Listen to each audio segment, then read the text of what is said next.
ऐसी ही बेहतरीन कहानियाँ सुनने के लिए केपी नॉवल चैनल को लाइक, शेयर और सब्सक्राइब करें। आने वाली कहानियों के बारे में जानने के लिए हमारे टेलीग्राम से जुड़ें। लिंक डिस्क्रिप्शन में है। The wizard path from the simulator, अध्याय 341, कोई सीमा नहीं और प्रस्थान, कृपया सदस्यता लें। अनुवादक 54,96,90,339। मध्यम आयु वर्ग के व्यक्ति ने मिल्टन चेनी और पीएस के चेहरों पर संदेह देखा, फिर अपनी नज़र मिल्टन की ओर घुमाई। फिर उसने बोलना शुरू किया, ये नियम वास्तव में सोल अकादमी के भीतर मौजूद है। मेरे पास आपको धोखा देने का कोई कारण नहीं है। जब मध्यम आयु वर्ग के व्यक्ति ने बोलना समाप्त किया तो पीएस ने भी इसी तरह की प्रतिक्रिया व्यक्त की और बोला, मैंने ऐसा कोई नियम क्यों नहीं सुना है जो 8 ग्रेड से अधिक प्रतिभा वाले लोगों को सीधे सोल अकादमी मुख्यालय में प्रवेश करने की अनुमति देता हो, भले ही मैंने पहले सोल अकादमी के मूल्यांकन में भाग लिया हो। पीएस के संदेह वाजिब थे। उसने मिल्टन से झूठ नहीं बोला था, उसने वास्तव में युवा होने पर सोल अकादमी की प्रवेश परीक्षा में भाग लिया था। उसने प्रतिभा परीक्षण भी किया था, लेकिन उसने प्रतिभा के कारण दिए जाने वाले किसी भी विशेषाधिकार के बारे में कभी नहीं सुना था। इसलिए जब उसने अधेड़ उम्र के परीक्षक की बात सुनी तो वह दंग रह गया, क्योंकि उसे वास्तव में इस बात की जानकारी नहीं थी। अगर उसे पता होता तो उसे इतनी दूर जाने की जरूरत नहीं पड़ती। ये सोल अकादमी मुख्यालय है जिसके बारे में हम बात कर रहे हैं। पूरे सोल दायरे में हर साल इसमें शामिल होने वाले लोगों की संख्या बहुत सीमित है। कोई भी व्यक्ति जो सोल अकादमी मुख्यालय में शामिल हो सकता है, वह कम से कम लेवल 3 स्पिरिचुअलिस्ट तो बन ही जाएगा, और उनमें से अधिकांश लेवल 4 स्पिरिचुअलिस्ट भी बन सकते हैं। लेवल 4 स्पिरिचुअलिस्ट की अवधारणा वह है जो एक उन्नत अकादमी स्थापित कर सकता है और उन्नत अकादमी का डीन बन सकता है। कारण यह है कि आपकी प्रतिभा पर्याप्त नहीं है, भले ही यह नियम आपको बताया जाए, इससे कुछ नहीं बदलेगा। यह एक छिपा हुआ नियम है। यह उन लोगों के लिए है जो वास्तव में प्रतिभाशाली स्पिरिचुअलिस्ट बीज हैं। आमतौर पर ऐसे लोग केवल स्पिरिचुअलिस्ट सेंट्रल अकादमी की परीक्षाओं में ही शामिल होते हैं और वे अभी भी काफ़ी दुर्लभ हैं। सच कहूं तो पिछले 1500 सालों में मैंने सिर्फ एक ही व्यक्ति देखा है जिसकी प्रतिभा 7 ग्रेड से ज़्यादा हो। 8 ग्रेड से ज़्यादा वाले लोगों की बात करें तो आपके अलावा मैंने पहले कभी किसी को नहीं देखा। अधेड़ उम्र के व्यक्ति ने बोलना शुरू किया। आपके स्पष्टीकरण के लिए धन्यवाद। मिल्टन ने ये शब्द सुनने के बाद सिर हिलाया और बोला, इसकी चिंता मत करो, तुम्हें अंततः पता चल जाएगा। तुम्हें परीक्षा में भाग लेने की ज़रूरत नहीं है। तुम यहाँ से कभी भी सोल अकादमी के मुख्यालय जा सकते हो। बस अपने सारे मामले निपटाने के बाद मैंने जो संचार मन का दिया है उसे सक्रिय कर लो। बेशक अगर तुम थोड़ी देर करना चाहते हो तो कोई बात नहीं। अधेड़ उम्र के व्यक्ति ने बोलना शुरू किया।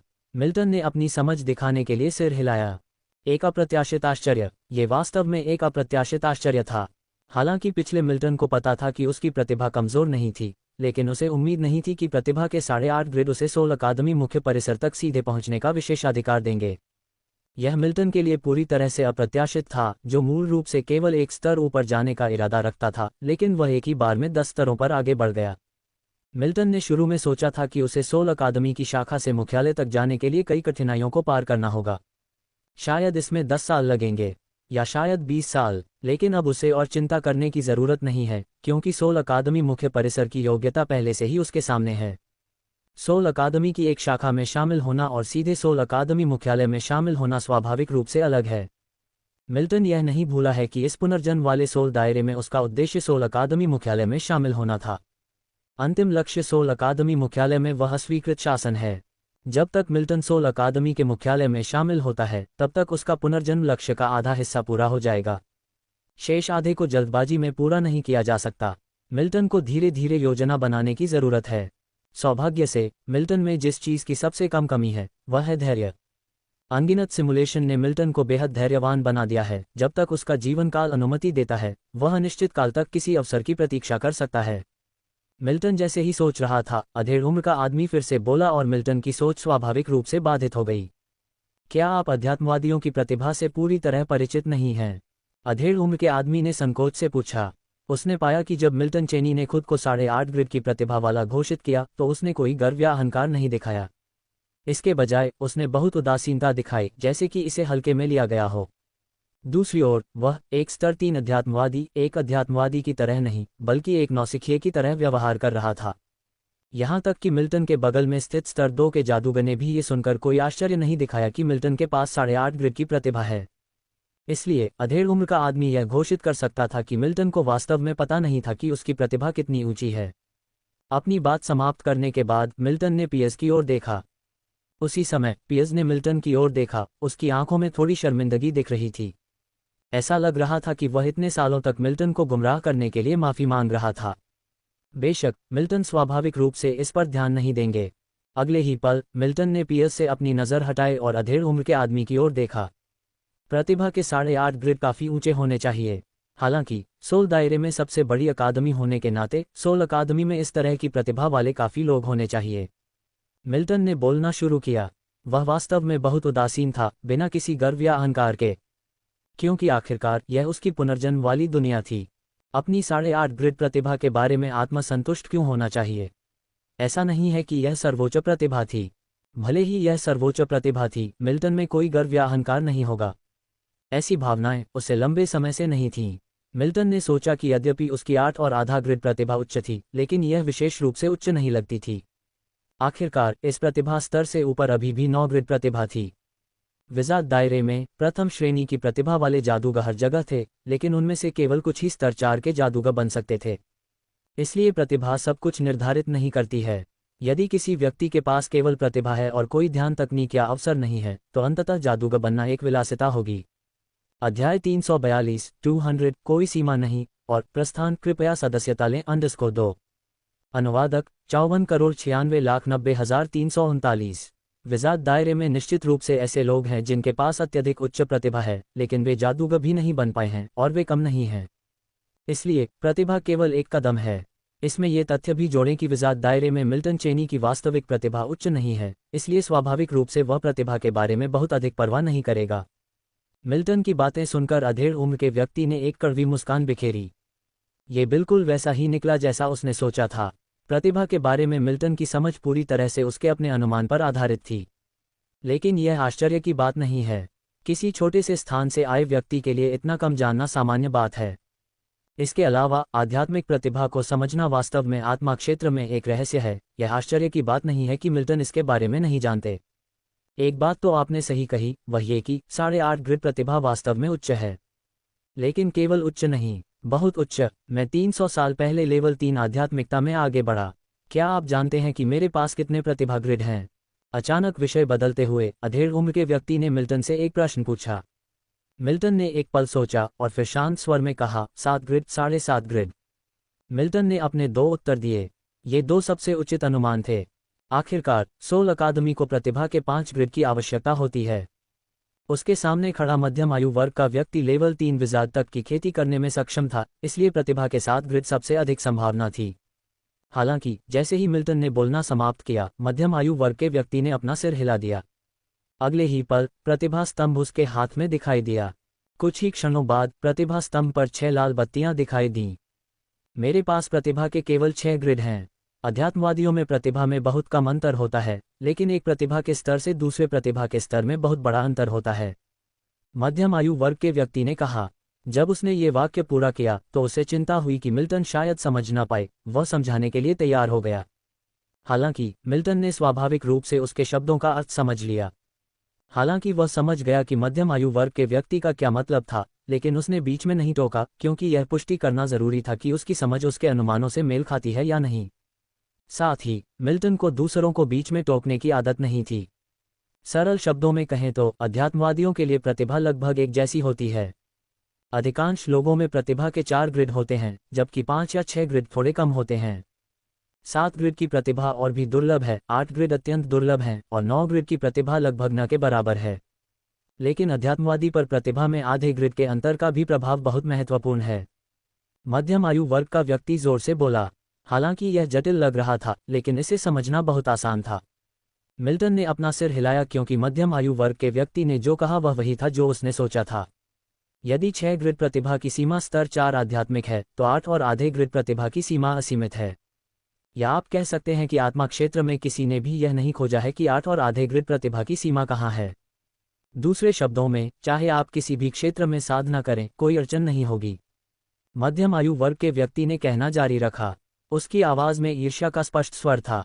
हालांकि प्रतिभा जन्मजात होती है, उसकी ईर्ष्या व्यर्थ थी।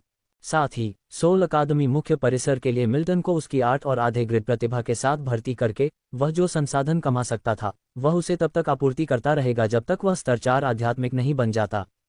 कोई अड़चन नहीं। ये सुनकर मिल्टन भी हैरान रह गया। यह विमान बहुत अतिशयोक्तिपूर्ण था। यदि जादूगर की प्रतिभा उसकी वास्तविक दुनिया में इतनी चरम हो सकती है, तो सिम्युलेटर की सहायता से क्या वह अब तक लेवल 6 जादूगर नहीं बन सकता था? हाँ, साधना में कोई बाधा नहीं है। आपको यह महसूस करने में सक्षम होना चाहिए कि जब से आपने हृदय तकनीक की साधना की है, तब से लेकर अब तक जिस गति से आप आत्मा ऊर्जा को अवशोषित करते हैं, वह कभी धीमी नहीं हुई है। जब आप लेवल 1 जादूगर बन गए, तो आपके साधना की गति कम नहीं हुई, भले ही आपका क्षेत्र बेहतर हो गया हो। मध्यम आयु वर्ग के व्यक्ति ने कहा, फिर आगे बढ़ने से पहले रुका। यदि हम क्षेत्र की तुलना पानी की एक बाल्टी से करें, तो प्रतिभा पानी डालने के लिए इस्तेमाल की जाने वाली करछूल होगी। 5 ग्रिड प्रतिभा वाले व्यक्ति के लिए जैसे जैसे उनका क्षेत्र बेहतर होता जाता है, पानी जमा करने वाली बाल्टी बड़ी होती जाती है, लेकिन पानी डालने वाली करछूल छोटी होती जाती है। लेकिन 8 और आधे ग्रिड प्रतिभा वाले व्यक्ति के लिए, जबकि पानी जमा करने वाली बाल्टी एक बेहतर क्षेत्र के साथ बड़ी होती जाती है, पानी डालने वाली करछूल छोटी नहीं होती है। अर्थात चाहे आप स्तर 1 के अध्यात्मवादी हो या स्तर 4 के अध्यात्मवादी, आपकी साधना की गति धीमी नहीं होगी। इसके अलावा आपके क्षेत्र में कोई अड़चन नहीं आएगी। ये प्रतिभा का प्रभाव है। मध्यम आयु वर्ग का व्यक्ति रुक गया। उसने इस समाचार पर मिल्टन चेनी की प्रतिक्रिया जानने के लिए उनकी ओर देखा। मिल्टन की प्रतिक्रिया चाहे जो भी हो, मध्यम आयु वर्ग के व्यक्ति को आश्चर्य नहीं हुआ। उत्साह, सदमा, अविश्वास, इनमें से कोई भी प्रतिक्रिया अपेक्षित होगी। यदि वह होता, तो वह अविश्वसनीय खुशी के साथ प्रतिक्रिया करता। आश्चर्यजनक रूप से मिल्टन चेनी की कोई विशेष प्रतिक्रिया नहीं थी। उसने बस चुपचाप सिर हिलाया। मिल्टन को थोड़ी खुशी जरूर हुई, लेकिन बस इतना ही। जबकि प्रतिभा वास्तव में अध्यात्मवादियों के लिए महत्वपूर्ण है, मिल्टन चेनी के लिए ये सब कुछ नहीं था। मिल्टन जानता था कि प्राथमिकता कैसे तय करनी है। आत्मा क्षेत्र में अपने पुनर्जन्म में उसके लिए अज्ञात नियम सबसे महत्वपूर्ण थे। मिल्टन ने कोई अन्य भावना नहीं दिखाई। दूसरी ओर पियर्स, जो ये समाचार सुन रहा था, सदमे से चुप हो गया। उसने पहले कभी नहीं सुना था कि इतनी बड़ी मात्रा में प्रतिभा 8.5 ग्रिड में समाहित हो सकती है। वह जानता था कि उसने मिल्टन को गुमराह किया होगा, लेकिन उसने जो उम्मीद नहीं की थी वह ये थी कि उसने कितनी बड़ी गलती की थी। प्रतिभा के बारे में उसने जो कुछ भी बताया था, वह लगभग गलत था। उसे और भी अधिक आश्चर्य इस बात से हुआ कि मिल्टन, जिसे वह विंड स्पिरिट अकादमी में 4 साल से जानता था, अब सोल अकादमी मुख्यालय में शामिल होने की कगार पर था। ये सब थोड़ा अवास्तविक लग रहा था। ऐसी प्रतिभा और विनम्रता के साथ, आपका भविष्य मेरी कल्पना से परे है। मैं यहाँ काफी समय से हूँ। अपना काम पूरा करने के बाद संचार आध्यात्मिक मन का सक्रिय करें और मैं आपको सोल अकादमी मुख्यालय ले जाऊंगा। अंतिम सांस लेकर अधेड़ उम्र का व्यक्ति चला गया। वह केवल इतना ही निष्कर्ष निकाल सका कि मिल्टन स्वाभाविक रूप से शांत था। आखिरकार वह नहीं जानता था कि मिल्टन के पास उसे शांत रखने के लिए लगभग 10,000 वर्षों का अनुभव था। एक बार जब उसने बोलना समाप्त किया, तो अधेड़ उम्र का व्यक्ति मुड़ा और भ्रामक गोलाकार दरवाजे से चला गया। जैसे ही उसका शरीर गायब हुआ, भ्रामक गोलाकार दरवाजा अपनी जगह से गायब हो गया। एक बार जब अधेड़ उम्र का व्यक्ति चला गया, तो पियर्स ने जटिल भावनाओं के साथ मिल्टन को देखा। वह जानता था कि अब से वे अलग अलग रास्तों पर होंगे। भले ही वह एक लेवल 2 आध्यात्मिकवादी था और मिल्टन सिर्फ एक लेवल 1 आध्यात्मिकवादी था, लेकिन वे अब एक ही स्तर पर नहीं थे। डीन, मैं विंड स्पिरिट अकादमी और आपने मुझे जो साधना दी है, उसे कभी नहीं भूलूंगा, पियर्स के विचारों से अवगत मिल्टन ने कहा। ये बेकार की बातें नहीं थीं। विंड स्पिरिट अकादमी में 4 साल बिताने के बाद उसे अपनी प्रतिभा के कारण अकादमी और पियर्स दोनों से काफ़ी संसाधन मिले थे। इससे मिल्टन को काफ़ी मदद मिली थी। मिल्टन कृतघ्न नहीं था। चूंकि सोल अकादमी मुख्यालय में उसकी स्वीकृति पहले से ही तय थी, इसलिए उसने भविष्य में विंड स्पिरिट अकादमी की सहायता करने की इच्छा जताई। हालांकि उसके लिए ये दुनिया बस एक ऐसी जगह थी जहां उसका पुनर्जन्म हुआ था और वह केवल एक राहगीर था। लेकिन पियर्स के लिए ये सब वास्तविक था। वास्तव में इस दुनिया में सब कुछ वास्तव में वास्तविक था।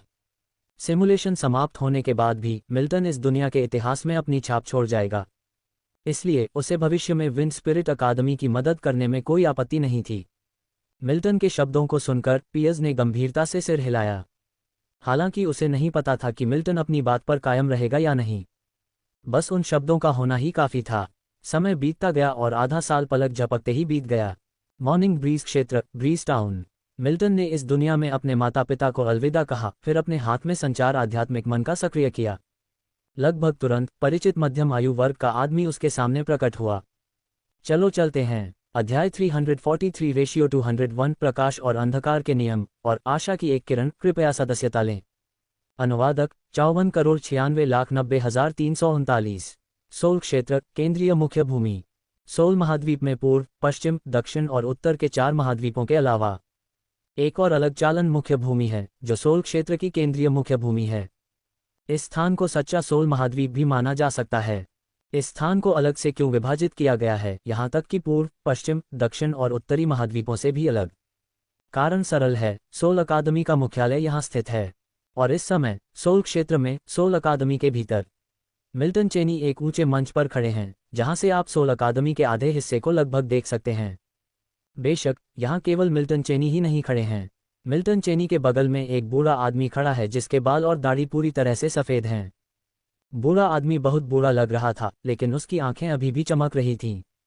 तुम्हारी आध्यात्मिक प्रतिभा निश्चित रूप से 8 और आधे ग्रिड की है, लेकिन ऐसा लगता है कि तुम्हारी प्रतिभा में कुछ कमी है। एक पल बाद बूढ़ा आदमी बोला। उसने स्पष्ट रूप से किसी कारण से मिल्टन चेनी को यहाँ बुलाया था। ये सुनकर मिल्टन चेनी दंग रह गए। वह कुछ ही दिनों पहले सोल अकादमी मुख्यालय में शामिल हुआ था, लेकिन वह अपने सामने बैठे बूढ़े आदमी की पहचान से वाकिफ था। सोल अकादमी के वाइस डीन में से एक वैध लेवल 6 स्पिरिचुअलिस्ट। इस तरह का अस्तित्व बिना कारण के नहीं बोलता।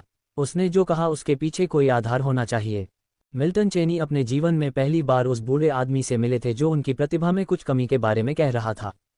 क्या कमी थी? क्या कमी थी? मिल्टन चेनी ने भी यही सवाल पूछा।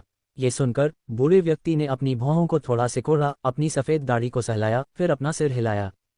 मुझे यकीन नहीं है, प्रतिभा स्तंभ नकली नहीं हो सकता, लेकिन मैंने आपको हृदय तकनीक की साधना करते देखा है और ऐसा नहीं लगता कि आपके पास मानक 8 और आधा ग्रिड प्रतिभा है। आपके पास वास्तव में 8 और आधा ग्रिड प्रतिभा है, लेकिन ऐसा लगता है कि आपने अपनी प्रतिभा को पूरी तरह से प्रदर्शित नहीं किया है। बूढ़े व्यक्ति ने कहा। उसके शब्द अस्पष्ट थे, लेकिन मिल्टन चेनी समझ गए। वह जो कह रहा था वह ये था कि यद्यपि उसके पास वास्तव में सतह पर 8 और आधा ग्रिड प्रतिभा है, लेकिन उसकी वास्तविक साधना पद्धति ने 8 और आधा ग्रिड के स्तर को प्राप्त नहीं किया है। ये सुनने के बाद मिल्टन चेनी ने तुरंत जवाब दिए बिना एक पल के लिए चुप्पी साध ली। वह जानता था कि उसके सामने खड़ा बूढ़ा व्यक्ति एक स्तर 6 आध्यात्मिक व्यक्ति था। स्तर 6 के अध्यात्मवादी द्वारा ऐसा स्पष्ट कथन ये दर्शाता है कि यह पहली बार था जब बूढ़े व्यक्ति को मिल्टन चेनी जैसी स्थिति का सामना करना पड़ा था। क्या आप अपने बचपन में किसी अजीब व्यक्ति के संपर्क में आए थे? या क्या आपने कभी किसी अजीब वस्तु का सामना किया है या कोई अजीब अनुभव किया है? ये देखकर कि मिल्टन चेनी ने कुछ नहीं कहा, बूढ़े व्यक्ति ने पूछना जारी रखा। जैसा कि मिल्टन चेनी ने कल्पना की थी, ये वास्तव में पहली बार था जब बूढ़े व्यक्ति को मिल्टन चेनी में ऐसी प्रतिभा का सामना करना पड़ा था। स्पष्ट रूप से उन्होंने 8 और आधे ग्रिड प्रतिभा के साथ परीक्षण किया, लेकिन हृदय तकनीक की साधना के दौरान वे 8 और आधे ग्रिड प्रतिभा के स्तर तक बिल्कुल भी नहीं पहुंच पाए। हृदय तकनीक की साधना के दौरान भी आध्यात्मिक मनका को अवशोषित करने की गति उनकी अपनी 8 ग्रिड प्रतिभा के साथ भी उतनी तेज नहीं थी। दूसरे इसे नहीं देख सकते हैं, लेकिन वह इसे देख सकता था। क्योंकि उनकी अपनी प्रतिभा 8 ग्रिड थी, इसलिए उन्हें स्वाभाविक रूप से पता था कि 8 ग्रिड प्रतिभा कैसी होनी चाहिए। बूढ़े आदमी के सवाल सुनकर मिल्टन चेनी ने अपना सिर हिलाया। नहीं, मिल्टन चेनी ने कहा, लेकिन जैसे ही उसने अपना वाक्य पूरा किया, मिल्टन चेनी के मन में अचानक कई विचार उभर आए। वह खुद को अच्छी तरह से जानता था। वह जानता था कि यह दुनिया उसकी पुनर्जन्म वाली दुनिया थी, और वह इस दुनिया में केवल एक चेतना के रूप में पुनर्जन्म लेता है। अगर उसकी प्रतिभा वास्तव में प्रभावित हुई थी, तो यह सबसे अधिक संभावना है क्योंकि वह इस दुनिया में एक चेतना के रूप में पुनर्जन्म लेता है। ये संभावना बहुत अधिक थी। शायद यही कारण है। हालांकि मिल्टन चेनी के मन में यह विचार था, लेकिन उसने इसे जोर से नहीं कहा। आखिरकार पुनर्जन्म इस दुनिया में उसका सबसे बड़ा रहस्य था, और वह स्पष्ट रूप से इस रहस्य को दूसरों को नहीं बता सकता था। बेशक भले ही उसकी प्रतिभा कुछ हद तक प्रभावित हुई हो, लेकिन उसकी प्रतिभा अभी भी उच्च होनी चाहिए, अन्यथा वह हमेशा की तरह सोल अकादमी मुख्यालय में शामिल नहीं हो पाता। वह जानता था कि जिस व्यक्ति ने अंततः उसे सोल अकादमी मुख्यालय में शामिल होने की मंजूरी दी थी, वह उसके सामने खड़ा बूढ़ा आदमी था। नहीं, तो फिर आपकी प्रतिभा सामान्य 8.5 ग्रिड प्रतिभा से इतनी कमज़ोर क्यों है? यह अजीब है। बूढ़ा आदमी ऐसे बोला जैसे वह खुद से बात कर रहा हो। ये कहकर बूढ़ा आदमी फिर बोला, लेकिन तुम्हें ज़्यादा चिंता करने की ज़रूरत नहीं है। हालांकि मुझे नहीं पता कि तुम्हारी प्रतिभा इस तरह क्यों दिखाई देती है। एक व्यक्ति है जो निश्चित रूप से जानता है। जैसे ही शब्द निकले, मिल्टन चेनी ने सिर हिलाया। वास्तव में बूढ़ा आदमी बहुत ज़्यादा सोच रहा था। मिल्टन चेनी इस दुनिया में अपनी प्रतिभा के बारे में कभी चिंतित नहीं था। उच्च प्रतिभा होना स्वाभाविक रूप से अच्छा था, लेकिन अगर प्रतिभा थोड़ी कम थी तो भी कोई फर्क नहीं पड़ता। क्योंकि इस दुनिया में पुनर्जन्म लेने का सबसे बड़ा कारण इस दुनिया की आत्मा अकादमी में उस अनोन रूल्स की विशिष्ट जानकारी को समझना था। आत्मा अकादमी में अनोन रूल्स को समझने में सबसे बड़ी बाधा प्रतिभा नहीं थी, बल्कि आत्मा अकादमी में कैसे शामिल होना है। लेकिन अब वह आत्मा अकादमी में शामिल हो गया है। वह अपने अंतिम लक्ष्य से बहुत दूर नहीं था, इसलिए मिल्टन चेनी पहले से ही बहुत संतुष्ट थे। हालांकि बूढ़े व्यक्ति के शब्दों ने मिल्टन चेनी के दिल में एक पल के लिए तनाव पैदा कर दिया। हालांकि बूढ़े व्यक्ति ने स्पष्ट रूप से यह नहीं कहा, लेकिन बूढ़े व्यक्ति के अनुसार वह व्यक्ति जो निश्चित रूप से जानता था। बिना सोचे मिल्टन चेनी को पता चल गया कि वह कौन था। कोई भी व्यक्ति जो सोल अकादमी के वाइस डीन और उसके सामने लेवल 6 के जादूगर को इतना आश्वस्त कर सकता था, वह बहुत महत्वपूर्ण था। अध्याय 344 रेशियो 201 प्रकाश और अंधकार के नियम और आशा की एक किरण। कृपया सदस्यता लें _2। अनुवादक 54,96,90,339। आत्मा के क्षेत्र में आत्मा अकादमी के डीन के अलावा जो एक नियम के साथ विलीन हो गया है, यह कोई और नहीं हो सकता। बेशक मिल्टन चेनी के भीतर तनाव केवल एक पल के लिए ही रहा। आखिरकार चेनी सिम्युलेटर के बारे में कुछ हद तक आश्वस्त थे। चूंकि सिम्युलेटर ने कहा था कि पुनर्जन्म सिमुलेशन के दौरान विसंगतियों का पता नहीं लगाया जाएगा, तो निश्चित रूप से कोई विसंगति नहीं पाई जाएगी। इसलिए भले ही आत्मा अकादमी के डीन ने अंत में उसकी जांच की हो, चेनी घबराएगा नहीं। जब डीन वापस आएगा तो मैं उसे आपके मामले की जांच करने दूंगा। अकादमी के भीतर के मामलों के लिए अकादमी मैनुअल में इसे बहुत स्पष्ट रूप से दर्ज किया गया है, इसलिए इसे पढ़ना न भूलें। अगर कोई ऐसी चीज़ है जिसे आप संभाल नहीं सकते, तो आप हमेशा मुझसे संपर्क कर सकते हैं। लेकिन आपको आधिकारिक तौर पर छात्र के रूप में तभी स्वीकार किया जाएगा जब आप तीसरे स्तर के आध्यात्मिक व्यक्ति बन जाएंगे। चेनी को सिर हिलाते देखकर बूढ़े व्यक्ति को पता चल गया कि चेनी समझ गया है कि वह किसके बारे में बात कर रहा है, इसलिए उसने आसानी से अपनी बात कह दी। उसके शब्द बोलने के बाद वह मंच पर ज्यादा देर तक नहीं रुका। जैसे ही वह आगे बढ़ा, वह गायब हो गया। चेनी की नज़र उस जगह पर टिकी रही जहां बूढ़ा व्यक्ति एक पल के लिए गायब हो गया था, फिर उसने अपनी नज़र वापस ले ली। समय उड़ गया और पलक झपकते ही 5 साल बीत गए। चेनी को आधिकारिक तौर पर सोल अकादमी के मुख्यालय में शामिल हुए 5 साल और कुछ महीने हो चुके हैं। इस अवधि के दौरान चेनी हमेशा अकादमी में ही रहे। पूरे सोल कॉन्टिनेंट के सेंट्रल की तुलना में सोल अकादमी बहुत बड़ी नहीं थी, लेकिन अगर आप इसकी तुलना सोल दायरे की अन्य अकादमियों से करें तो सोल अकादमी अविश्वसनीय रूप से विशाल थी। इसलिए 5 साल बाद भी चेनी ने सोल अकादमी के सभी कोनों का दौरा नहीं किया था। स्वाभाविक रूप से अगर उसने इन 5 सालों में सोल अकादमी में घूमना चुना होता तो वह अब तक हर कोने को कवर कर चुका होता। हालांकि इन 5 सालों में से ज्यादातर समय चेनी अपने हृदय की तकनीक को विकसित करने और ज्ञान को अवशोषित करने में लगा रहा। सोल अकादमी की लाइब्रेरी में किताबों की संख्या जादूगर क्षेत्र में गाजियन सागर की तुलना में कहीं ज्यादा थी। 5 साल बीत चुके थे और चेनी ने सोल अकादमी में आमतौर पर जितनी किताबें पढ़ी थीं, उनकी संख्या पहले ही बहुत ज्यादा हो चुकी थी। लेकिन सोल अकादमी में किताबों के पूरे संग्रह की तुलना में यह अभी भी समुद्र में एक बूंद के बराबर थी। सोल अकादमी की लाइब्रेरी के अंदर इसे पा लिया। मिल्टन चेनी, जो लाइब्रेरी के एक कोने में क्रॉस लेग बैठे थे, ने अपने हाथों में किताब खोली। उनकी आंखें चमक रही थीं। चेनी ने पिछले 5 सालों में बहुत सारी किताबें पढ़ी थीं। बेशक यह एक पढ़ने की आदत थी जिसे उसने जानबूझकर बढ़ावा दिया था। उसने बहुत सी विविध पुस्तकें पढ़ीं, इसलिए जब उसने नियमों का वर्णन करने वाली पुस्तकें पढ़ीं तो यह अजीब नहीं लगा। अगर वह केवल नियमों से संबंधित पुस्तकें पढ़ता तो यह बहुत स्पष्ट होता। चेनी का लक्ष्य सोल अकादमी में नियम बनाना था जिसका कोई स्वामी नहीं था। हालांकि यह सोल दायरे में उसका पहला पुनर्जन्म था, चेनी अभी भी कोई अप्रत्याशित स्थिति नहीं चाहता था। स्थिर प्रगति, उसके पास अभी भी बहुत समय था। इस प्रकार इन 5 वर्षों में चेनी अत्यधिक चिंतित नहीं था। इस प्रकार भले ही 5 साल बीत गए हों, सोल अकादमी में नियम के बारे में उसकी समझ अभी भी शून्य थी जिसका कोई स्वामी नहीं था। इसलिए नहीं कि वह समझना नहीं चाहता था, लेकिन वास्तव में सोल अकादमी के पास गाजियन सागर की तुलना में नियमों के बारे में बहुत अधिक पुस्तकें थीं।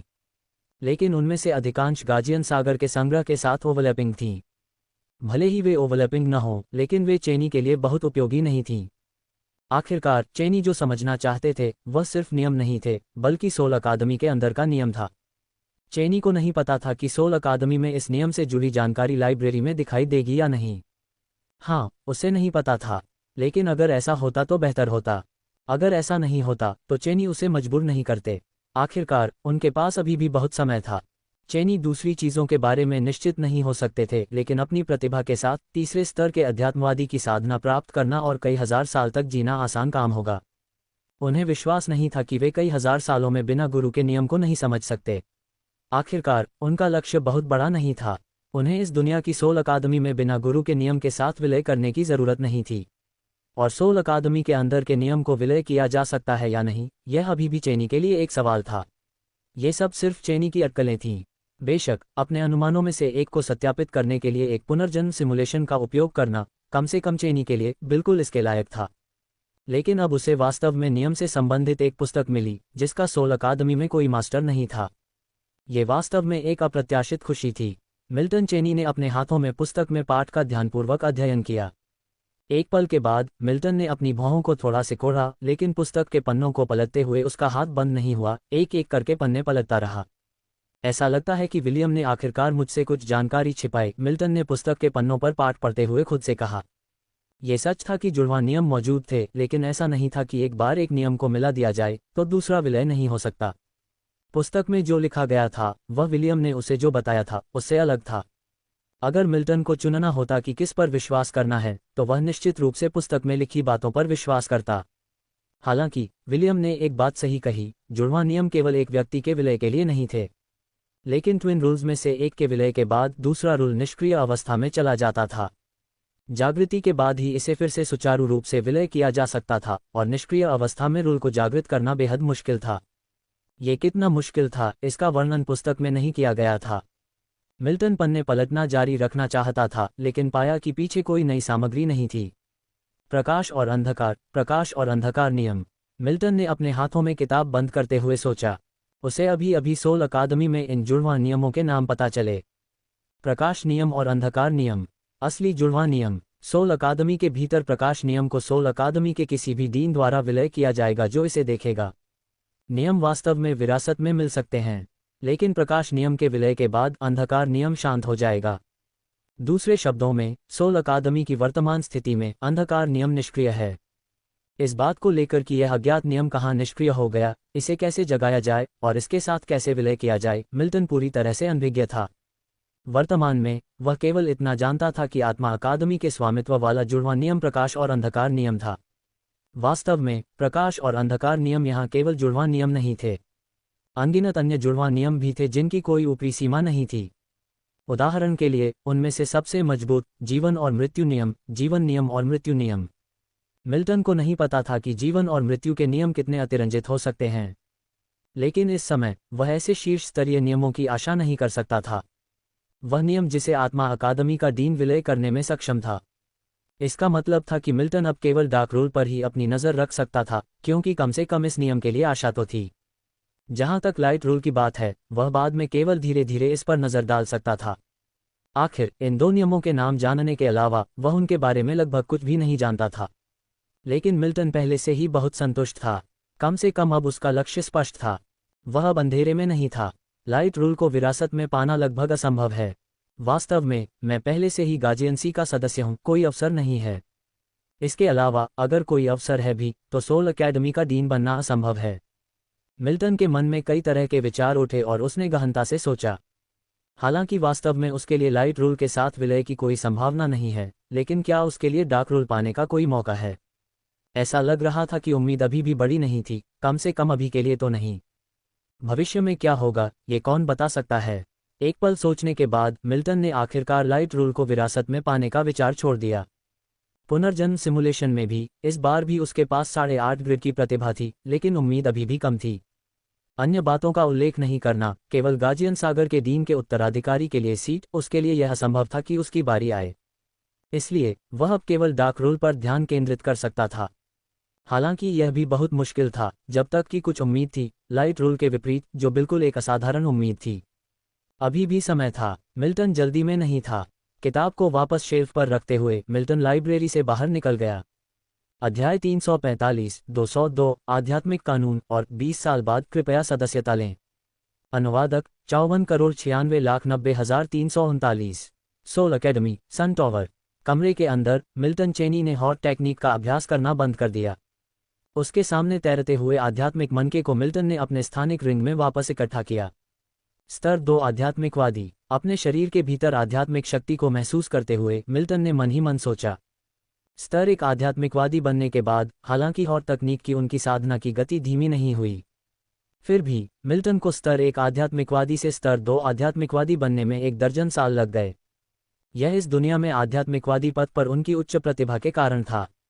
ये सुझाव देता है कि यदि उनकी प्रतिभा साधारण होती तो स्तर 2 आध्यात्मिकवादी बनना निश्चित रूप से आसान काम नहीं होता।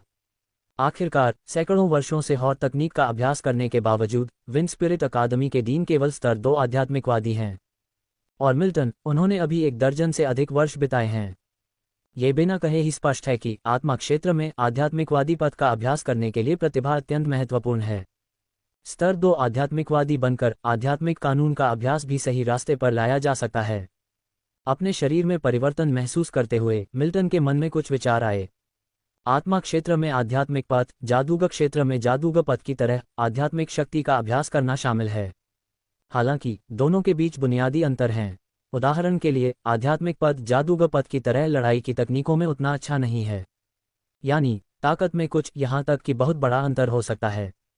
हालांकि आध्यात्मिक व्यक्ति के लेवल 2 आध्यात्मिक व्यक्ति बनने के बाद यह अंतर कुछ हद तक कम हो जाएगा, क्योंकि लेवल 2 अध्यात्मवादी बनने के बाद अध्यात्मवादी आध्यात्मिक कानून का अभ्यास करना शुरू कर सकता है।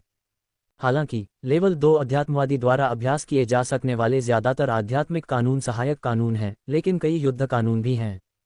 इस दुनिया में पुनर्जन्म लेने का मिल्टन का अंतिम लक्ष्य सोल अकादमी के अज्ञात नियमों को देखना है, लेकिन इसका मतलब यह नहीं है कि उसे नियमों के अलावा किसी और चीज की परवाह नहीं है। आखिरकार इस पुनर्जन्म में उसकी शुरुआती स्थिति ऊंची है, जिसमें लगभग बेजोड़ प्रतिभा और योग्यता है। इतनी उच्च प्रतिभा के साथ साधना न करना बेकार होगा। इसके अलावा पुनर्जन्म की दुनिया में पारलौकिक पथों की सभी प्रथाएं पुनर्जन्म सिमुलेशन समाप्त होने के बाद वास्तविकता में वापस आ जाएंगी। हालांकि अध्यात्मवादी पथ का मिल्टन की वास्तविकता पर बहुत ज्यादा प्रभाव नहीं पड़ता है, लेकिन इसका होना निश्चित रूप से इसके न होने से बेहतर है। आध्यात्मिक कानून के चुनाव पर भी विचार किया जाना चाहिए। वास्तव में मेरे पास आक्रमण प्रकार के आध्यात्मिक कानून की कमी नहीं है। शायद सहायक आध्यात्मिक कानून एक अच्छा विकल्प होगा। बेशक आक्रमण प्रकार के आध्यात्मिक कानून का भी एक साथ अभ्यास किया जाना चाहिए। आखिरकार मुझे इस दुनिया में कुछ जीवन रक्षक उपायों की आवश्यकता है। मिल्टन ने अपने दिल में सोचा, सब कुछ उसके अपने फायदे के लिए है। इस दुनिया में मिल्टन को सबसे पहले जीवित रहना और खुद की रक्षा करना है। अगर वह लंबे समय तक जीवित रहेगा तो ही यह पुनर्जन्म सिमुलेशन अधिक लाभ देगा। अगर वह लंबे समय तक जीवित नहीं रह सकता है तो स्वाभाविक रूप से सब कुछ व्यर्थ हो जाएगा। एक पल के लिए विचार करने के बाद मिल्टन ने अपने स्थानिक अंगूठी से एक संचार आध्यात्मिक मन का निकालने में संकोच नहीं किया। इस दुनिया में वह अकेला नहीं है। हालांकि वह कई दशकों से इस दुनिया में रह रहा है जब आध्यात्मिक पथ को समझने की बात आती है। ये निश्चित रूप से उन पुराने साथियों से कमतर है जिन्होंने हजारों वर्षों से हृदय तकनीक का अभ्यास किया है। स्तर 2 आध्यात्मिक बुरा नहीं है। ऐसा लगता है कि आपके हॉट टेक्निक अभ्यास की गति पर प्रतिभा का प्रभाव उतना बड़ा नहीं है जितना मैंने सोचा था। हालांकि मेरा सुझाव नहीं है कि आप इतनी जल्दी आध्यात्मिक कानून का अभ्यास करना चुनें। मिल्टन के सामने खड़े होकर बूढ़े व्यक्ति ने संतुष्टि के साथ मिल्टन को देखा और बोलने के लिए अपना मुंह खोला। जैसे ही उसके शब्द निकले, मिल्टन ने अपने चेहरे पर एक विचारशील भाव के साथ थोड़ा सिर हिलाया। उसने वापस सवाल नहीं किया, क्योंकि मिल्टन जानता था कि बूढ़े व्यक्ति के पास ऐसा कहने का कोई कारण होना चाहिए। इसलिए उसने बूढ़े व्यक्ति को बीच में नहीं रोका। वह जानता था कि बूढ़ा व्यक्ति समझाना जारी रखेगा। जैसा कि अपेक्षित था, ये देखकर कि मिल्टन ने बात नहीं की, बूढ़े व्यक्ति ने कहना जारी रखा। अब आपको जो करने की जरूरत है वह है आध्यात्मिक कानून का अभ्यास करने में विचलित होने के बजाय हॉट टेक्निक का अभ्यास जारी रखना। आध्यात्मिक कानून का अभ्यास करने में आपका बहुत समय लगेगा और आपके द्वारा अभ्यास किए जाने वाले अधिकांश आध्यात्मिक कानून आपके स्तर 3 आध्यात्मिकवादी बनने के बाद लगभग बेकार हो जाएंगे। इसलिए मैं आपको इतनी जल्दी आध्यात्मिक कानून का अभ्यास करने से विचलित होने की सलाह नहीं देता, क्योंकि यह आपकी प्रतिभा की बर्बादी है। यदि आप वास्तव में आध्यात्मिक कानून में रुचि रखते हैं तो कम से कम तब तक प्रतीक्षा करें जब तक आप स्तर 3 आध्यात्मिकवादी नहीं बन जाते, क्योंकि आध्यात्मिक कानून जिसका स्तर 3 आध्यात्मिकवादी अभ्यास कर सकता है वह आपके लिए कुछ हद तक उपयोगी होगा, जबकि आध्यात्मिक कानून जिसका स्तर 2 आध्यात्मिकवादी अभ्यास कर सकता है वह आपके लिए पूरी तरह से बेकार है। बूढ़े व्यक्ति ने बोलना समाप्त करने के बाद मिल्टन की ओर देखा। ऐसा लग रहा था कि वह मिल्टन के अपने चुनाव करने का इंतजार कर रहा था। आखिरकार ये स्वयं ही है जो अपना रास्ता खुद बनाता है, चाहे दूसरे लोगों के सुझाव कितने भी समझदार क्यों न हो, ये स्वयं ही है जो अंततः चुनाव करता है। वास्तव में बूढ़ा व्यक्ति अपने स्वयं के कारणों से स्तर 3 आध्यात्मिकवादी बनने के बाद मिल्टन को आध्यात्मिक कानून का अभ्यास कराना चाहता था। आखिरकार उसने मिल्टन से वादा किया था कि मिल्टन के स्तर 3 आध्यात्मिकवादी बनने के बाद वह उसे अपना शिष्य बना लेगा। इसलिए उन्होंने मिल्टन को सलाह दी कि वे लेवल 3 अध्यात्मवादी बनने के बाद आध्यात्मिक कानून का अभ्यास करने पर ध्यान केंद्रित करें। इस तरह मिल्टन अपने वंश के आध्यात्मिक कानून का अभ्यास कर सकते थे। साथ ही मिल्टन की 8.5 ग्रिड की प्रतिभा के साथ यह असंभव नहीं है कि भविष्य में उन्हें अपने वंश का उत्तराधिकार मिले। आखिरकार उनके वंश में सबसे प्रतिभाशाली वे स्वयं हैं जिनके पास 8 ग्रिड की प्रतिभा है, और मिल्टन उनके भावी छात्र उनसे भी अधिक प्रतिभाशाली हैं। हालांकि उनमें थोड़ा स्वार्थ था, लेकिन उन्होंने जो कहा वह ईमानदारी से कहा। उन्होंने जो कहा उसे सबसे अच्छी सलाह माना जा सकता है। अध्याय 346 आध्यात्मिक कानून का 202वां भाग और 20 वर्ष बाद सदस्यता अनुरोधित _2। अनुवादक 54,96,90,339। हालांकि सोल अकादमी सतह पर उतनी अशांत नहीं दिखती, लेकिन मिल्टन चेनी ने तुच्छ षड्यंत्रकारी तरीकों का सहारा लेने की हिम्मत नहीं की। आखिरकार लेवल 6 के आध्यात्मिक व्यक्ति होने के नाते कई लोग उनका मार्गदर्शन प्राप्त करने के लिए कतार में खड़े थे। इसमें कोई संदेह नहीं है कि मिल्टन वास्तव में भाग्यशाली लोगों में से एक थे। सोल अकादमी सोल क्षेत्र में सबसे बड़ी आध्यात्मिक अकादमी थी, जिसकी बराबरी कोई नहीं कर सकता था। ये बेजोड़ प्रभुत्व के बिंदु तक भी पहुंच गई थी। ऐसा संगठन संभवतः भीतर से पूरी तरह शांत नहीं रह सकता। भले ही मिल्टन लंबे समय तक सोल अकादमी का हिस्सा नहीं रहे थे, लेकिन वे अच्छी तरह जानते थे कि अकादमी उतनी शांत नहीं थी जितनी कि वह सतह पर दिखती थी। यह आत्मा क्षेत्र में सबसे बड़ी अकादमी थी और आत्मा क्षेत्र के भीतर सबसे महत्वपूर्ण शक्ति केंद्र भी थी। आखिरकार आत्मा अकादमी के प्रत्येक स्नातक ने महाद्वीप पर एक महत्वपूर्ण स्थान प्राप्त किया। यही कारण था कि आत्मा क्षेत्र में लगभग सभी लोग उत्सुकता से इसका अनुसरण करते थे। अध्यात्मवादियों के लिए आत्मा अकादमी को अंतर्राष्ट्रीय स्तर पर एक पवित्र स्थान माना जाता था।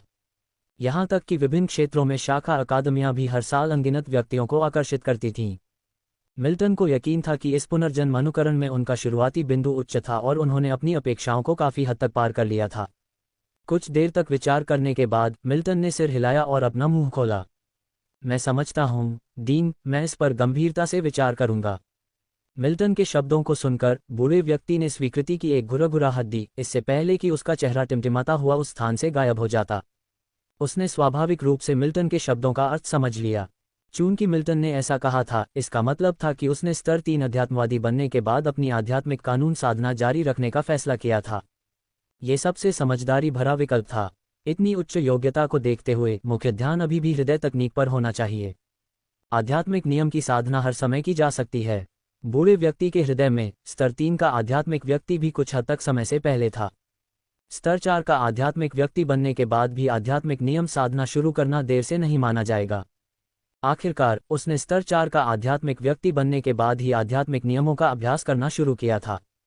इससे वास्तव में उसकी अपनी प्रतिभा का अधिकतम उपयोग भी हुआ। औसत या कम प्रतिभा वाले लोगों के लिए आध्यात्मिक नियम का अभ्यास पहले शुरू करना स्वाभाविक रूप से बेहतर है। आखिरकार कम प्रतिभा वाले लोग या यहाँ तक कि सामान्य लोग भी अपने जीवन काल में स्तर 3 के आध्यात्मिक व्यक्ति नहीं बन सकते। स्तर 3 का आध्यात्मिक व्यक्ति बनने में असमर्थ होने के कारण स्वाभाविक रूप से उन्हें इससे होने वाले विकर्षण की चिंता करने की आवश्यकता नहीं है। बूढ़े व्यक्ति के चले जाने के बाद मिल्टन की नज़र उस स्थान पर टिकी हुई थी जहां बूढ़ा व्यक्ति गायब हो गया था। वह बूढ़े आदमी के अचानक चले जाने पर नहीं, बल्कि उस सलाह पर विचार कर रहा था जो बूढ़े आदमी ने उसे दी थी। मिल्टन को सिर्फ इस बात की चिंता नहीं थी कि आध्यात्मिक कानून की साधना से उसका ध्यान भटक सकता है, बल्कि इस बात की भी चिंता थी कि कहीं उसे सोल अकादमी में खतरनाक स्थितियों का सामना तो नहीं करना पड़ेगा। आध्यात्मिक कानून का अभ्यास करने की उसकी इच्छा सिर्फ अपनी सुरक्षा सुनिश्चित करने के बारे में थी। कुछ देर विचार करने के बाद मिल्टन ने फिर भी बूढ़े आदमी की सलाह का पालन करने का फैसला किया। ये देखते हुए कि वह बूढ़े आदमी का छात्र बनने की बहुत संभावना रखता था, उसके पास बूढ़े आदमी की बातों की अवहेलना करने का कोई तरीका नहीं था। हालांकि यह सिर्फ सलाह थी, लेकिन मिल्टन जानता था कि अगर उसने इसे अस्वीकार कर दिया तो बूढ़े आदमी की उसके बारे में धारणा बदल सकती है। आखिरकार लेवल 6 के आध्यात्मिक लोग भी इंसान ही हैं और इंसानों में भावनाएं होती हैं। इसके अलावा अगर सोल अकादमी सुरक्षित नहीं होती तो दूसरी जगहें और भी ज्यादा खतरनाक होती। इतनी जल्दी सोल अकादमी में शामिल होने और लेवल 2 के आध्यात्मिक लोग बनने से मिल्टन पहले से ही बहुत संतुष्ट महसूस कर रहा था। उनकी पिछली अपेक्षाओं के अनुसार प्रगति इतनी तेज नहीं थी।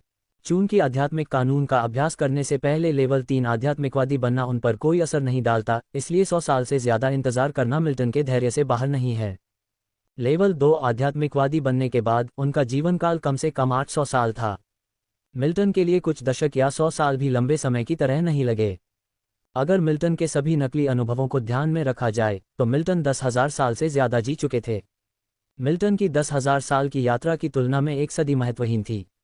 इसके अलावा वह आध्यात्मिक कानून का अभ्यास करने से परहेज नहीं कर रहे थे, बल्कि सिर्फ आध्यात्मिकवादी के मार्ग को नहीं छोड़ रहे थे। जैसा कि बूढ़े व्यक्ति ने कहा, सिर्फ और तकनीक पर ध्यान केंद्रित करने से लेवल 3 आध्यात्मिकवादी बनने की उनकी प्रगति में तेजी आएगी। अगर वह आध्यात्मिक कानून की साधना को उलझाने का विकल्प चुनते हैं तो लेवल 3 आध्यात्मिकवादी तक पहुंचने का समय विलंबित हो सकता है। फिर आध्यात्मिक कानून में महारत हासिल करने और स्तर 3 आध्यात्मिकवादी तक पहुंचने के बाद वह पाता है कि स्तर 2 आध्यात्मिकवादी के लिए आध्यात्मिक कानून स्तर 3 पर लगभग बेकार था। चिंतन के बाद मिल्टन को एहसास हुआ कि केवल हृदय तकनीक पर ध्यान केंद्रित करना उसके लिए अधिक फायदेमंद है। इसलिए मिल्टन ने स्वाभाविक रूप से बूढ़े आदमी की सलाह का पालन करना चुना। भले ही ये किसी और चीज के लिए न हो, बस इस दुनिया में अपनी पूर्व निर्धारित योजनाओं को बेहतर ढंग से पूरा करने के लिए। वह जानता था कि बूढ़े आदमी की सलाह हानिकारक से ज्यादा फायदेमंद थी। जितनी जल्दी वह इस दुनिया में एक उच्च क्षेत्र में पहुंचता है, उतनी ही अधिक संभावना है कि वह आत्मा अकादमी के भीतर अज्ञात नियमों के संपर्क में आए। एक पल के बाद मिल्टन ने अपने दिमाग में विचारों को अलग कर दिया। फिर उसने अपनी स्थानिक अंगूठी से आध्यात्मिक मन का निकाला, जिसे उसने अभी तक पूरी तरह से अवशोषित नहीं किया था। आध्यात्मिक मन का उसके सामने तैर गया और मिल्टन चेनी ने हृदय तकनीक की अपनी साधना शुरू कर दी। समय अभी भी बहुत लंबा था और मिल्टन चेनी का धैर्य बहुत मजबूत था। प्रत्येक अनुकरण में मिल्टन चेनी हमेशा अपनी दृष्टि दीर्घकालिक रखते थे। समय उड़ गया और 20 साल पलक झपकते ही बीत गए। सोल अकेडमी में सन टॉवर के भीतर मिल्टन चेनी ने वह किताब बंद कर दी जिसे वह पढ़ रहा था और उस बूढ़े आदमी को देखने के लिए उठ खड़ा हुआ जो अचानक उसके बगल में प्रकट हुआ था। डीन, मिल्टन चेनी ने कहा, चलो, बूढ़ा डीन वापस आ गया है, उसे तुम्हारी प्रतिभा के मुद्दे पर तुम्हारी मदद करने दो। बूढ़े आदमी ने कहा। इन शब्दों पर मिल्टन चेनी अचंभित रह गए, लेकिन ये भावना केवल एक पल तक रही और उसके चेहरे पर कोई बदलाव नहीं आया। अगर उल्लेख न किया जाए तो वह लगभग भूल ही गया। वर्षों से हृदय तकनीक की उसकी साधना में कोई ठहराव नहीं आया है। उसकी हृदय तकनीक साधना की गति बिल्कुल भी धीमी नहीं हुई है। जिस गति से वह अभी साधना कर रहा है, उससे लेवल 3 आध्यात्मिक बनना बस समय की बात है। और इस बार 200 साल से भी ज्यादा नहीं लगेगा। ये गति बहुत तेज है। आपको ये समझना होगा कि जब मिल्टन चेनी जादूगर दायरे में व्हाइट विजार्ड पथ पर चल रहे थे, लेवल 2 व्हाइट विजार्ड से लेवल 3 व्हाइट विजार्ड बनने में उन्हें जो समय लगा, यहाँ तक कि टेक्स्ट सिमुलेशन के साथ गणना करने पर भी कम से कम कुछ हजार साल लगे। जादूगर पथ पर साधना की गति की तुलना में मिल्टन चेनी के आत्मा दायरे में पुनर्जन्म के बाद आध्यात्मिक पथ पर उनकी साधना की गति को सुपरसोनिक कहा जा सकता है। तो मिल्टन चेनी लगभग भूल ही गए थे कि उनकी प्रतिभा में कोई समस्या थी। वास्तव में मिल्टन खुद भी नहीं जानते थे कि उनकी प्रतिभा में कोई समस्या थी या नहीं। आखिरकार यह आत्मा दायरे में उनका पहला पुनर्जन्म ही है, जिसे बस कुछ दशक ही हुए हैं। डिप्टी डीन जैसे लेवल 6 स्पिरिचुअलिस्ट की समझ की तुलना में मिल्टन की समझ निश्चित रूप से अतुलनीय थी। लेकिन चूंकि बूढ़े व्यक्ति ने ऐसा कहा था, इसलिए मिल्टन चेनी के पास मना करने का कोई कारण नहीं था। इसलिए मिल्टन चेनी ने सिर हिलाया। अगले ही पल बूढ़े व्यक्ति ने हल्के से अपना हाथ हिलाया। बूढ़े व्यक्ति के हाथ से सफेद रोशनी की एक किरण निकली जो मिल्टन चेनी के शरीर को ढंक रही थी। वे दोनों मौके पर ही गायब हो गए। समय धीरे धीरे बीतता है और एक अज्ञात समय के बाद, यह एक लंबा समय लग रहा था, फिर भी यह एक पल की तरह भी लग रहा था। जब उनकी दृष्टि चमक उठी और उनकी चेतना वापस आ गई तो मिल्टन चेनी को एहसास हुआ कि वे एक अजीब जगह पर थे। मिल्टन चेनी अवचेतन रूप से अपने आसपास के माहौल को देखने लगे। यह मिल्टन चेनी की आदत थी। जब भी वे किसी नई जगह पहुंचते तो वे अवचेतन रूप से सबसे पहले अपने आसपास के माहौल को देखते। आखिरकार अप्रत्याशित परिस्थितियों में भी मिल्टन चेनी तुरंत प्रतिक्रिया करने में सक्षम थे। बूढ़ा आदमी अभी भी उसके बगल में था, उसकी अभिव्यक्ति उदासीन थी और वह एक शब्द भी नहीं बोला। उन दोनों के चारों ओर एक मौन वातावरण था। मिल्टन चेनी ने इस मौन को तोड़ने की पहल नहीं की।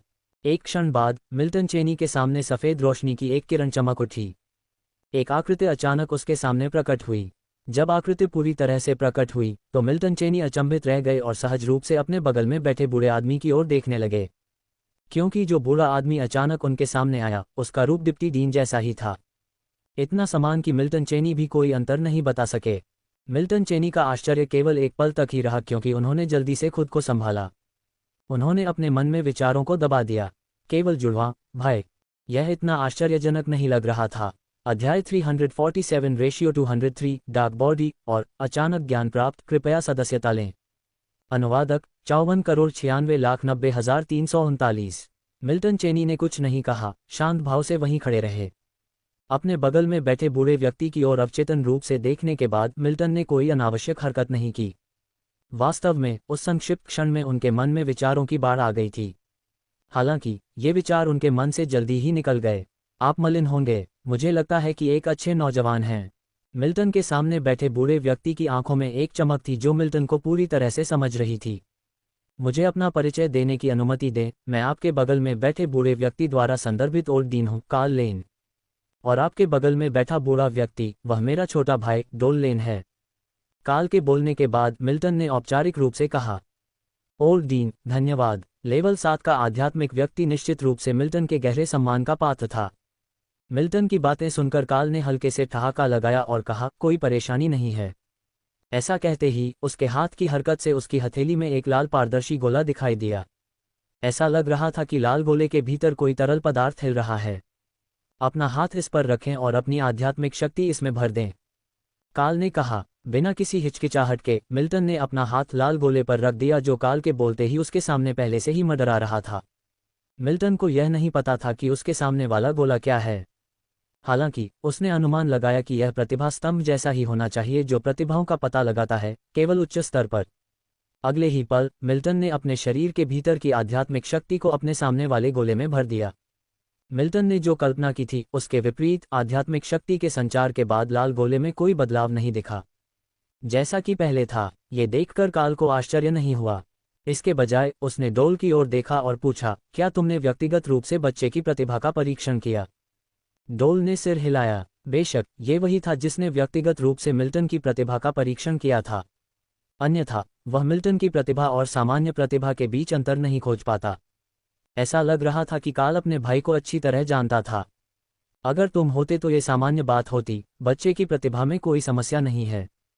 जैसे ही उसने ये कहा, डोल ने थोड़ा सा मुंह सिकोड़ा। उसने कार्ल से बहस नहीं की, क्योंकि अध्यात्मवादी के मार्ग पर कार्ल की महारत की तुलना में वह कभी भी अपने भाई की बराबरी नहीं कर सकता था। तो क्या कारण है?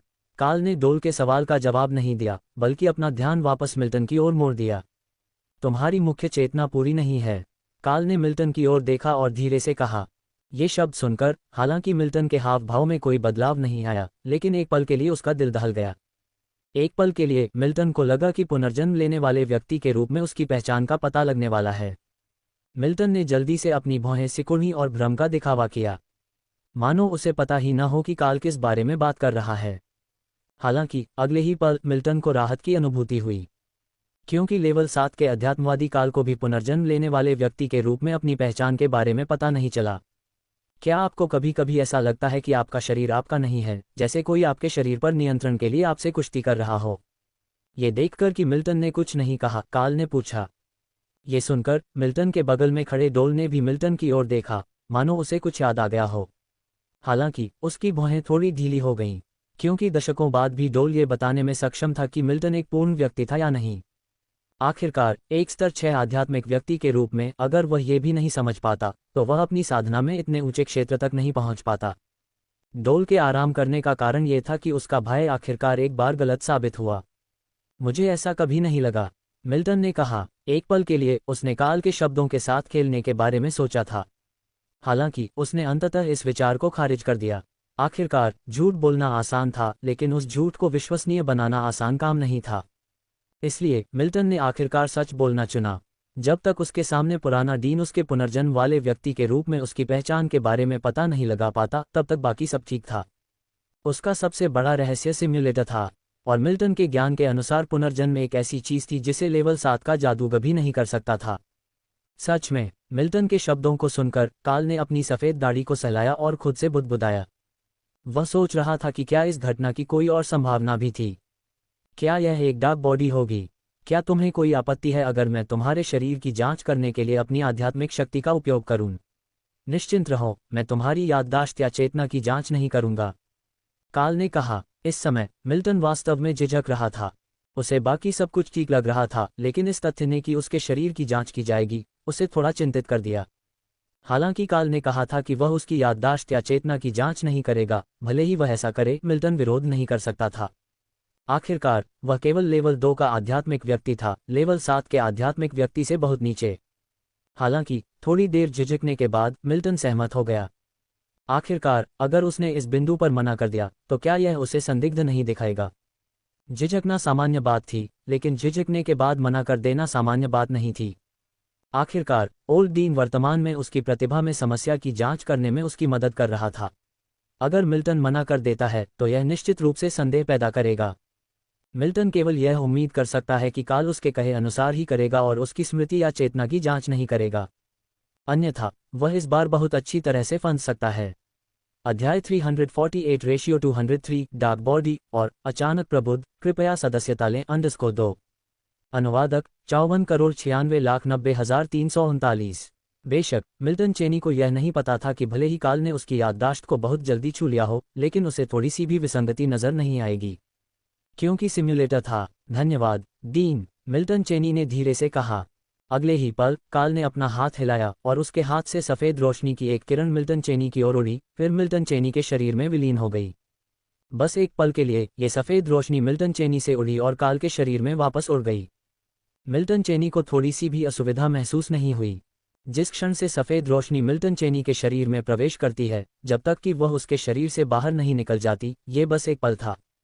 असहज महसूस करना तो दूर की बात है, मिल्टन चेनी को कुछ भी महसूस नहीं हुआ। तुम्हारे शरीर में भी कोई असामान्यता नहीं दिखती। ऐसा लगता है कि डार्क बॉडी ने तुम्हारी चेतना का एक हिस्सा छीन लिया है। ये वाकई अजीब है, तुम तो एक साधारण व्यक्ति हो, डार्क बॉडी तुम्हारी चेतना क्यों छीन लेगी? काल ने अपनी दाढ़ी को सहलाते हुए कहा। हालांकि उसके हाव भाव में कोई बदलाव नहीं आया, लेकिन उसके शब्दों में थोड़ी उलझन देखी जा सकती थी। एक लेवल 7 स्पिरिचुअलिस्ट को, जिसने अनगिनत भव्य दृश्य देखे हैं, अनिश्चित महसूस कराना ये दिखाने के लिए पर्याप्त है कि मिल्टन चेनी की स्थिति उसकी नज़र में कितनी दुर्लभ है। यहाँ तक कि इस लेवल 7 स्पिरिचुअलिस्ट ने भी मिल्टन चेनी में ही ऐसी स्थिति देखी थी। डार्क बॉडी क्या है? मिल्टन चेनी ने पूछा। ये पहली बार था जब उसने ये शब्द सुना था, अपने पिछले जीवन के विजात दायरे में और इस दुनिया में पुनर्जन्म लेने के बाद भी। मिल्टन चेनी खुद को पढ़ा लिखा और जानकार मानते थे, लेकिन यह वास्तव में पहली बार था जब उसने डार्क बॉडी शब्द सुना था। इससे पहले उसने ये शब्द कभी नहीं सुना था।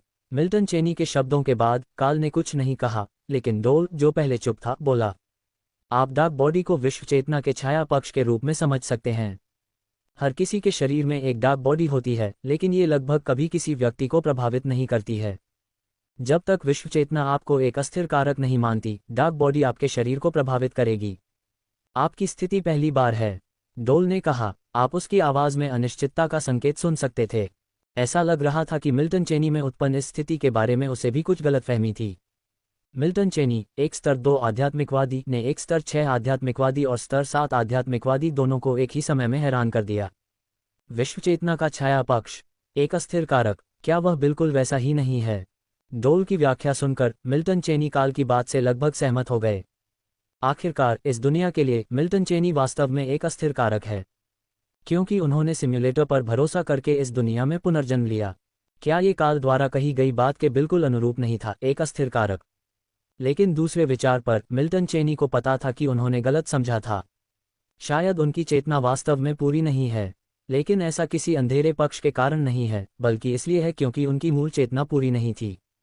उन्हें पता था कि उनकी अपनी चेतना पूरी नहीं थी, क्योंकि जब उन्होंने इस दुनिया में पुनर्जन्म लिया तो वे एक चेतना थे जो इस दुनिया में पुनर्जन्म लेती है। बेशक अन्य संभावनाएं भी हो सकती हैं, जैसे कि जब आप छोटे थे तो किसी ने चुपके से आपकी चेतना का थोड़ा सा हिस्सा चुरा लिया।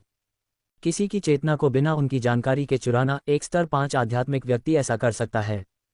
या यह आनुवंशिक हो सकता है, कुछ लोग चेतना की कमी के साथ पैदा होते हैं। मैंने मान लिया कि यह अंधेरे पक्ष का प्रभाव है क्योंकि आपकी प्रतिभा वास्तव में असाधारण है, काल ने कहा। ऐसा लगता है कि मिल्टन को ज्यादा न सोचने की सलाह दे रहा था।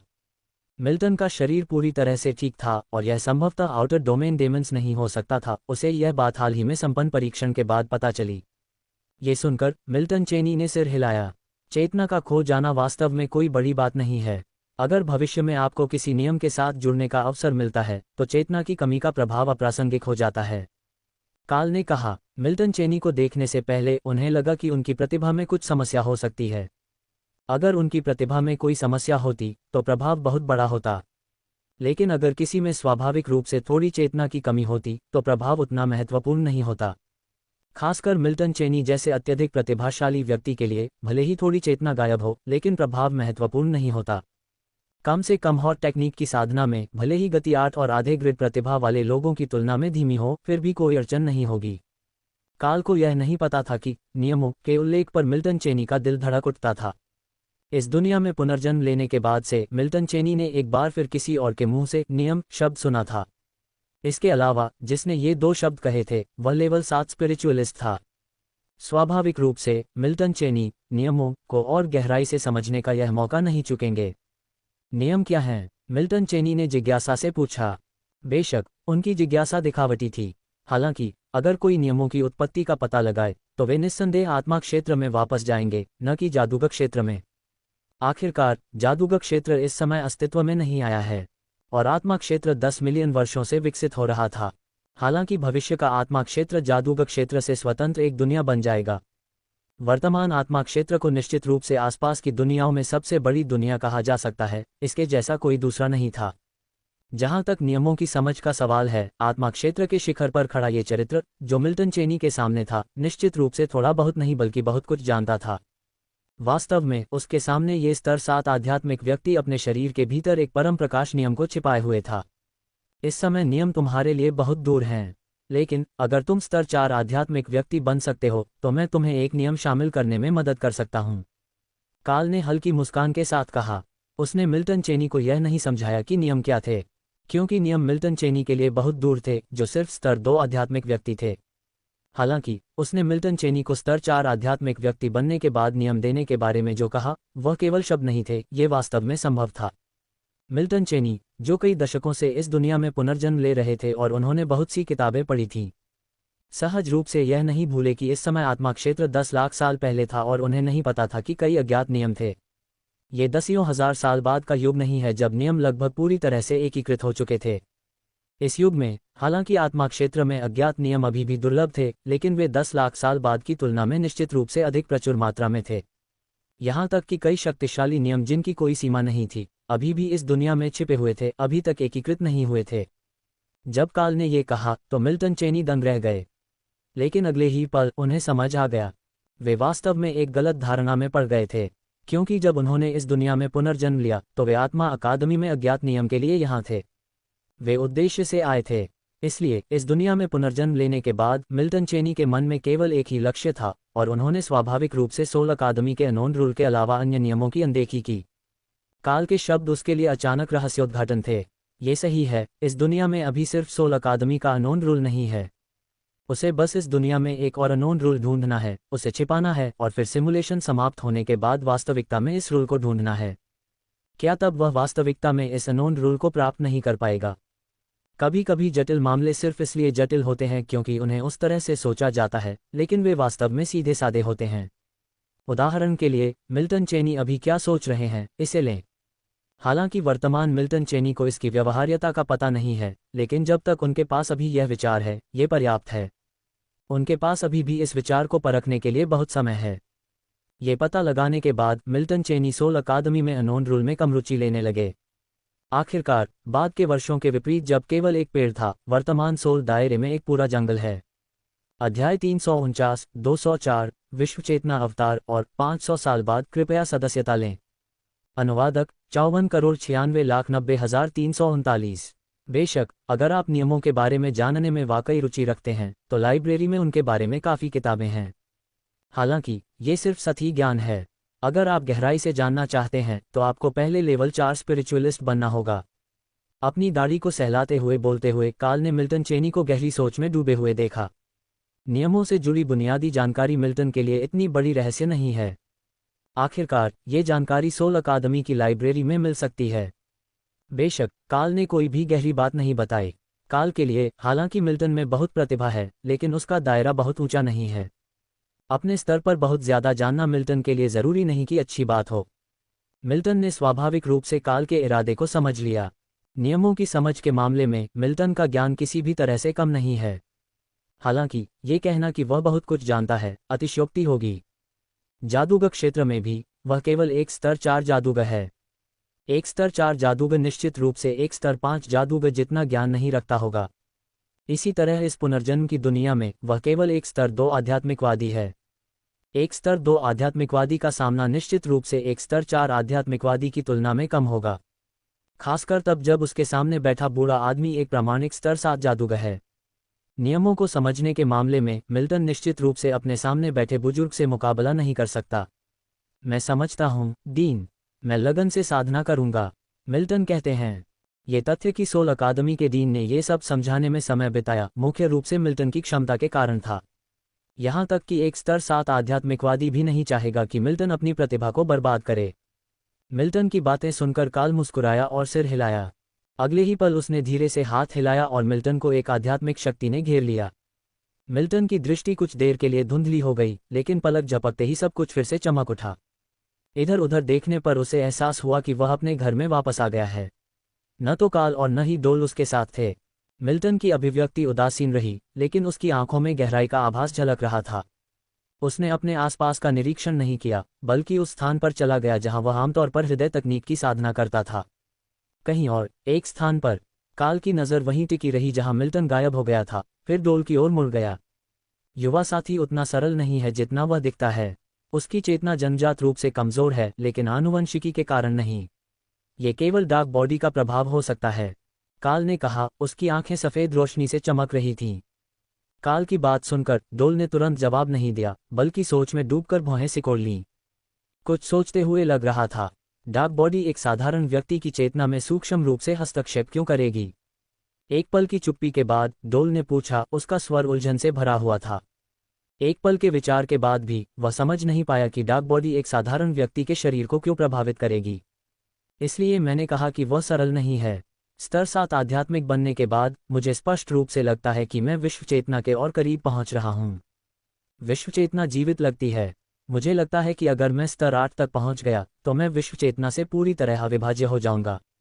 मुझे ये भी संदेह है कि अगर कोई स्तर 9 आध्यात्मिक होता तो वह वास्तव में विश्व चेतना हो सकता था। आत्मा क्षेत्र एक जेल की तरह लगता है जो मुझे इस दुनिया में पूरी तरह से जकड़ लेता है, काल ने कुछ भावुक होकर कहा। ये सुनकर डोल के हाव भाव थोड़े बदल गए। ऐसा लगता है कि वह अंदर ही अंदर कुछ जानता है, लेकिन अंत में उसने आह भरी। ऐसी मुश्किलों में उसका भाई, जो लेवल 7 का अध्यात्मवादी है, भी बच नहीं सकता। वह क्या कर सकता है? वे बिंदु तुमसे और मुझसे बहुत दूर हैं और उनका उस युवा की प्रतिभा से कोई लेना देना नहीं है, डोल ने कहा। हालांकि ये कहने पर काल ने तुरंत जवाब नहीं दिया। डोल ने जवाब पाने की उम्मीद में काल की ओर देखा। क्योंकि काल ने जो कहा वह काफी स्पष्ट था, इसलिए वह भी नहीं समझ पाया कि काल क्या व्यक्त करने की कोशिश कर रहा था। एक पल बाद ऐसा लगा कि डोल को कुछ याद आ गया। डोल ने झिझकते हुए पूछा, क्या आप कह रहे हैं कि मलिन विश्व चेतना का अवतार है? हालांकि जैसे ही उसने अपना सवाल खत्म किया, उसने खुद ही इनकार कर दिया। असंभव। अगर मलिन वास्तव में विश्व चेतना का अवतार है तो हम इसे महसूस नहीं कर पाएंगे। विश्व चेतना का अवतार मूल रूप से बाहरी डोमेन राक्षसों के अवतार से अलग नहीं है। डोल ने अपने शब्दों को अमान्य कर दिया। काल ने कोई जवाब नहीं दिया। वह बस वहीं खड़ा रहा, दूर तक देखता रहा। मैं आदिम विश्व चेतना का अध्ययन करने के लिए एक नवजात दुनिया खोजने की योजना बना रहा हूं, काल ने धीरे से कहा। उसके शब्द डोल के लिए लग रहे थे, लेकिन खुद के लिए भी लग रहे थे। ये व्यर्थ है, डोल ने अपना सिर हिलाया और जवाब दिया। नवजात दुनिया को खोजना आसान नहीं है। इसके अलावा सभी नवजात दुनिया विश्व चेतना पैदा नहीं करेंगी। मैंने एक पा लिया है, काल ने उदासीनता से उत्तर दिया। क्या तुम्हें एक नई दुनिया मिल गई है? वह कहाँ है? डोल ने आश्चर्य से पूछा। सच है, काल अपनी पिछली यात्रा पर लंबे समय से दूर था, लेकिन डोल को कभी नहीं लगा कि काल एक नई दुनिया खोजने गया था। अध्याय 350, 204, विश्व चेतना अवतार और 500 साल बाद कृपया सदस्यता लें _2। अनुवादक 54,96,90,339। क्या तुम जानते हो कि मैं क्यों मानता हूं कि मलिन विश्व चेतना का अवतार है? काल ने तुरंत डोल के सवाल का जवाब नहीं दिया, लेकिन पलटकर उससे पूछा। ये सुनकर डोल ने अपना सिर हिलाया। वह कैसे जान सकता था? इसके अलावा क्या मलिन के विश्व चेतना अवतार होने का विचार संभवतः उसके द्वारा ही प्रस्तावित नहीं था?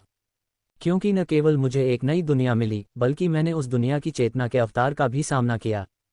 वास्तव में जब मैंने पहली बार मलिन को देखा था तो मेरे दिल में एक अनुमान था, क्योंकि वे बहुत समान हैं। ये दिखावे की बात नहीं है, लेकिन उनकी आभा बहुत समान है। यदि आप दिखावे को अनदेखा करते हैं तो मलिन और विश्व चेतना अवतार को एक ही व्यक्ति माना जा सकता है। काल ने अपना मुंह खोला और कहा, आभा। डोल ने तिरस्कारपूर्वक सूंघी। हालांकि उसे तथाकथित आभा पसंद नहीं थी, लेकिन उसे अपने भाई की बातों पर विश्वास था, क्योंकि वह जानता था कि काल बकवास नहीं करेगा। क्या तुमने वास्तव में एक नई दुनिया खोजी और नई दुनिया की चेतना की अभिव्यक्ति से मिले? डोल को अभी भी यह अविश्वसनीय लगा। नई दुनिया को सिर्फ खोजने से कब से पाया जा सकता है? एक ऐसी दुनिया का तो जिक्र ही नहीं जो उत्पत्ति युग में अपनी विश्व चेतना के साथ पैदा हुई थी। काल ने सिर हिलाया। वास्तव में ये तथ्य कि मैं उस दुनिया को पा सका, वह भी एक दुर्घटना थी। मुझे कहना होगा, मैंने कभी ऐसी अजीब दुनिया नहीं देखी। एक ऐसी दुनिया जिसका जन्म होते ही उसका नाम हो गया था, यहाँ तक कि शून्य मार्ग भी उस दुनिया को सुरक्षा प्रदान कर रहा था। यहाँ तक कि मैं भी उस दुनिया में ज्यादा समय तक नहीं रह सकता। दुनिया ने मुझे एक बूढ़े व्यक्ति का आभास दिया जो फिर से जवान हो रहा है, न कि एक नवजात शिशु का। ये बहुत अजीब है। काल ने अपना मुंह खोला और कहा। उसके स्वर में नई खोजों के प्रति जिज्ञासा की भावना भी थी। क्या ऐसी कोई दुनिया है? आपने कहा था कि इस दुनिया का जन्म होने पर एक दायरे का नाम था, इसका दायरे का नाम क्या है? डोल भी उत्सुक था। उसने कुछ जिज्ञासा के साथ पूछा। जादूगर दायरा, काल ने उत्तर दिया। जादूगर दायरा? डोल ने खुद से बड़बड़ाया। ये वास्तव में पहली बार था जब उसने इस दायरे का नाम सुना था। ऐसा लगता है कि उसके भाई ने वास्तव में एक नई दुनिया खोज ली है। तो अब क्या? मुझे लगता है कि मैं आपकी बात पर विश्वास करता हूँ। मलिन आत्मा दायरे की विश्व चेतना का अवतार है, लेकिन मलिन स्पष्ट रूप से नहीं जानता कि वह विश्व चेतना का अवतार है। हम उसके साथ कैसे निपटें और इस अस्थिर कारक को कैसे स्पष्ट करें? डोल ने कहा, विषय को मिल्टन चेनी पर वापस लाते हुए। काल ने अपना सिर हिलाया। चिंता करने की कोई जरूरत नहीं है। यह अभी भी स्पष्ट नहीं है कि विश्व चेतना का लक्ष्य क्या है। उस पर ध्यान न दें। यह केवल एक अवतार है और इसके अलावा यह कोई बुरी बात नहीं है। जब वह लेवल 4 आध्यात्मिक बन जाएगा तो सब कुछ स्पष्ट हो जाएगा। उसे सोल अकादमी में रहने दें और साधना करें। बाकी पर ध्यान देने की जरूरत नहीं है। जब वह लेवल 3 आध्यात्मिक बन जाएगा तब भी आप उसे अपना छात्र बना सकते हैं। काल ने अपना मुंह खोला और कहा। ऐसा लग रहा था कि भले ही मिल्टन चेनी वास्तव में विश्व चेतना के अवतार थे, लेकिन यह उन्हें प्रभावित नहीं करेगा। आखिरकार भले ही यह विश्व चेतना हो, यह अभी के लिए केवल सूक्ष्म रूप से उसे प्रभावित कर सकती है। एक बार जब वह जादूगर क्षेत्र से विश्व चेतना का अध्ययन कर लेगा तो उसे इस पिंजरे से बाहर निकलने का मौका मिल सकता है। समय धीरे धीरे बीतता है और पलक झपकते ही एक और 50 साल बीत गए। 50 साल का समय काफी लंबा है, मिल्टन चेनी के लिए भी। हालांकि मिल्टन चेनी लेवल 3 के आध्यात्मिक व्यक्ति नहीं बन पाए हैं, लेकिन उन्होंने आध्यात्मिकता के मार्ग पर काफी प्रगति की है। सोल अकेडमी, सन टॉवर। मिल्टन चेनी ने अपनी हॉट टेक्निक साधना बंद कर दी। आध्यात्मिक शक्ति आध्यात्मिक मनके के चारों ओर घूमकर मनके में ही वापस आ गई। अगले ही पल उनके सामने तैर रहे आध्यात्मिक मनके को मिल्टन चेनी ने वापस स्थानिक वलय में डाल दिया। जैसे जैसे समय बीतता गया, मिल्टन चेनी इस दुनिया में लंबे समय तक जीवित रहे। इस दुनिया के वर्तमान युग के बारे में उनकी समझ गहरी होती गई। शुरुआत में उनके विचार गलत नहीं थे। जिस युग में वर्तमान में सोल रियलम मौजूद था, उसमें वास्तव में कई ऐसे नियम थे जिन्हें आत्मसात किया जाना बाकी था। यहाँ तक कि भविष्य में प्रशंसित कई नियम अभी तक खोजे नहीं गए थे। अब मिल्टन चेनी का उद्देश्य बदल गया था। उनका ध्यान अब केवल सोल अकेडमी में मौजूद अज्ञात नियम पर ही नहीं रहा। आखिरकार इस दुनिया में बहुत सारे ऐसे नियम हैं जिनके बारे में लोगों को पता नहीं है, इसलिए एक व्यापक जाल बिछाना बेहतर विकल्प होगा। जब उन्होंने अपनी हॉट टेक्निक की साधना बंद कर दी तो मिल्टन चेनी उठे और सन टॉवर से लाइब्रेरी के लिए निकल पड़े। 50 साल बीत चुके थे और मिल्टन चेनी ने कभी सोल अकादमी नहीं छोड़ी थी। सोल अकादमी में हर दिन अपनी हॉट टेक्निक की साधना के अलावा उनका समय लाइब्रेरी में ज्ञान इकट्ठा करने में व्यतीत होता था। ये समय पहले से अलग था। काल के शब्दों के साथ मिल्टन चेनी को अब कुछ भी छिपाने की जरूरत नहीं थी। वर्षों से मिल्टन चेनी ने अपना अधिकांश समय नियमों से संबंधित ज्ञान के बारे में पढ़ने में बिताया। ये कहना होगा कि भले ही नियमों पर किताबें सोल अकादमी की लाइब्रेरी में मौजूद किताबों का एक छोटा सा हिस्सा ही क्यों न हो, मिल्टन चेनी के लिए यह ऐसी चीज नहीं थी जिसे वह 1 या 2 साल में पूरा पढ़ सकें। 50 साल बीत जाने के बाद भी मिल्टन चेनी ने सोल अकादमी में नियमों पर सभी किताबें पूरी तरह से नहीं पढ़ी थीं। सोल अकादमी में कितनी किताबें थीं, इसकी कल्पना करना आसान था। लाइब्रेरी में पहुंचने पर मिल्टन चेनी एक जानी पहचानी जगह पर रुके। एक किताब उनके हाथों में सफ़ेद रोशनी की चमक के साथ उड़ी। मिल्टन चेनी ने किताब खोली, चुपचाप उसकी सामग्री की जांच की। समय धीरे धीरे बीतता गया। जिस गति से मिल्टन चेनी पढ़ते थे वह तेज नहीं हुई, वह अभी भी शांति से किताबों से ज्ञान इकट्ठा कर रहे थे। जैसे जैसे साल बीतते गए, मिल्टन चेनी की नियमों के बारे में समझ बढ़ती गई।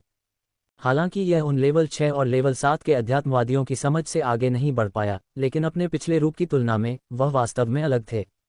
अपने हाथ में पकड़ी हुई किताब के पन्ने पलटते हुए मिल्टन चेनी ने किताब बंद की और उसे वापस शेल्फ में रख दिया। एक किताब खत्म करने के बाद मिल्टन चेनी ने पढ़ना जारी रखने के लिए उसे दूसरी किताब से बदल दिया। इन पुस्तकों में कई बार दोहराई गई सामग्री के बावजूद मिल्टन चेनी के लिए जितना अधिक ज्ञान उन्होंने ग्रहण किया, उतना ही उनके लिए अपने ज्ञान और अनुभव का उपयोग करना आसान हो गया। समय धीरे धीरे बीतता गया। 5 महीने उड़ गए। मिल्टन चेनी ने आखिरी किताब बंद की और फिर उसे शेल्फ पर वापस रख दिया। आखिरकार पढ़ना समाप्त कर दिया। लाइब्रेरी के अंदर मिल्टन चेनी ने खुद से कहा। दशकों बीत गए, उन्होंने लाइब्रेरी में नियमों पर उपलब्ध सभी किताबें पढ़ लीं। ये कहा जा सकता है कि नियमों को समझने वाले अपने साथियों में मिल्टन चेनी निश्चित रूप से सर्वश्रेष्ठ थे, और यह सारा ज्ञान वास्तव में उनके दिमाग में समा गया था। जब यह अनुकरण समाप्त हो गया, तब भी यह ज्ञान मिल्टन चेनी के साथ रहेगा और गायब नहीं होगा। मिल्टन चेनी लाइब्रेरी में और अधिक नहीं रुके और उठकर चले गए। ज्ञान को पूरी तरह से समझ लेने के बाद ये साधना का समय था। लेवल 3 आध्यात्मिकवादी बनना उसके लिए बहुत दूर की बात नहीं थी। लेवल 3 आध्यात्मिकवादी बनने के बाद ही वह इस दुनिया में अपनी योजनाओं को सही मायने में शुरू कर सकता था। समय तेजी से उड़ गया। पलक झपकते ही 500 साल बीत गए। Soul Academy, Warning Moon Pavilion. Master, मैंने आध्यात्मिक कानून में पूरी तरह से महारत हासिल कर ली है। मिल्टन चेनी ने अपने सामने बैठे बुजुर्ग से बात की।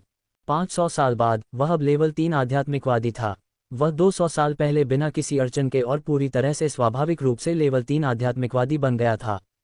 अब वह केवल एक नियमित लेवल 3 आध्यात्मिकवादी नहीं था, क्योंकि आध्यात्मिक कानून के अभ्यास में भी मिल्टन चेनी लेवल 3 आध्यात्मिकवादियों द्वारा प्राप्त की जा सकने वाली सीमा तक पहुंच चुके थे। यहाँ तक कि लेवल 4 आध्यात्मिकवादी का क्षेत्र भी अब उसके लिए बहुत दूर नहीं था। बुरा नहीं है, तुम अब जा सकते हो, लेकिन हर 100 साल में तुम्हें एक बार सोल अकेडमी में वापस आना होगा। डोल बोला। वह जानता था कि मिल्टन चेनी सोल अकादमी छोड़ना चाहता था। आखिरकार अपने वंश के आध्यात्मिक कानून में पूरी तरह से महारत हासिल करना एक आवश्यकता थी जो उसने प्रस्तावित की थी। चूंकि मिल्टन चेनी ने अब उसकी आवश्यकता पूरी कर दी थी, इसलिए स्वाभाविक रूप से वह मिल्टन चेनी को बाहर जाने देगा।